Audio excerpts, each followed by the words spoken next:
দুঃখের বিষয় হলো আরবি মাস সম্পর্কে মুসলিম মিল্লাতের কোনো ধারণা নাই। ইংরেজি মাস সকলের মুখস্থ আছে, আরবি মাস কবে কোন তারিখ হয় আমরাও জানি না। আর আপনাদের কথা কি বলবো, আমি নিজেই তো হঠাৎ করে যদি কোনো মুসল্লি জিজ্ঞেস করে হুজুর আজকে কয় তারিখ আরবি মাসে, তখন আমি বলি একটু ক্যালেন্ডারটা দেখতে হবে, আমারও খেয়াল নাই। এর থেকে আর দুঃখের বিষয় কি আছে? মসজিদের হুজুর তার হয়তো আরবি মাসের পালন নেই, আর হুজুরের তো দোষ আছেই।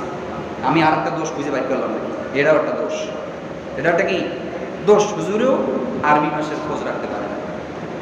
হুজুরের দোষ তো পায়, এটা স্বাভাবিক, এটা হতাশ হওয়ার কোনো কারণ নেই। কারণ আদম আলাইহিস সালাম থেকে শুরু করে কিয়ামত পর্যন্ত যত আলেম আসবে, যত নবীরা আসছে, প্রত্যেক নবীরা অনেক বেশি দোষী হয়েছেন। হযরত মূসা আলাইহিস সালামকে ষড়যন্ত্র করে এক মহিলা, মানে কিছু ব্যক্তিরা এক মহিলাকে সাজাইয়া আনছে, বলবে তুমি বলবা যে মূসা আমাকে দর্শন করে আমাকে প্রেগনেন্ট করেছে। নাউজুবিল্লাহ বলেন। নবীর উপরে মিথ্যা তুহমাত দেওয়া শুরু হয়েছে। তো মূসা আলাইহিস সালাম ছিলেন গরম নবী, খুবই রাগী তেজস্বী নবী। তিনি দুইটা জামা পরতেন। কয়টা জামা? দুইটা জামা পরতেন। এত রাগ, এই পশম জামার ভিতর থেকে বের হয়ে যায়, এই জন্য তিনি আর একটা জামা পরতেন। খুবই রাগী নবী।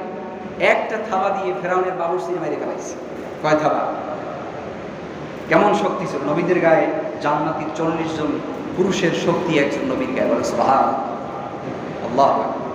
তো ফেরাউনের বাবুরচিনি তো মূসা আলাইহিস সালাম এমনি থাবা দিচ্ছে। আমরা যারা করতে একই করে দিই না, এই তুই এটা করলি কেন, এর ওটা বিচার করি না। তো বিচার করতে গেছে, রাগ সামলাইতে পারে না, অন্যায় করছে, এই বিচার করতে গেছে, আস্তে করে একটা থাবা বসাই গেছে। এই থাবরানি শরীফ খাইয়ে এক থাবরানিতে সে একদম পরপারে চলে গেছে। সুবহানাল্লাহ।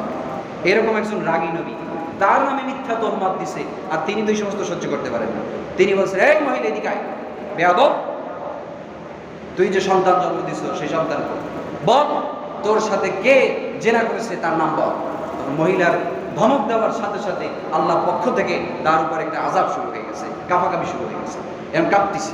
এবার বলে ফেলছে, হুজুর আমাকে কিছু ব্যক্তিরা আপনাকে ফাঁসানোর জন্য, আপনাকে লাঞ্ছনা করার জন্য এরকম ব্যক্তি সাজিয়ে আমাকে এখানে নিয়ে আসছে কিছু টাকা পয়সা দিয়ে। বরং আপনি তো আমার সাথে এরকম করা সম্ভব নয়, আপনার মতন পুত পবিত্র চরিত্র পৃথিবীর ভিতরে আর কেউ হতে পারে না। তবে আমার সঙ্গে যে অপকর্ম করেছে, আমাদের মরুর বুকে যেই রাখাল, যে ছাগল চড়াই, সেই ছাগল চারক আমার সাথে অবৈধভাবে জেনা করেছে, তার সন্তান আমার পেটে রয়েছে। নাউজুবিল্লাহ। তাহলে এটা স্বাভাবিক বিষয়, এটা আমরা কখনো ঘাবড়াই না, আমরা কখনো দিশাহারা হই না, পথহারাও হয়ে রাগ করে কোনো গোত্রকে একা ফেলে দিয়ে বিপদের মুখেও ছেড়ে যাই না। বরদোয়ার সম্মুখীন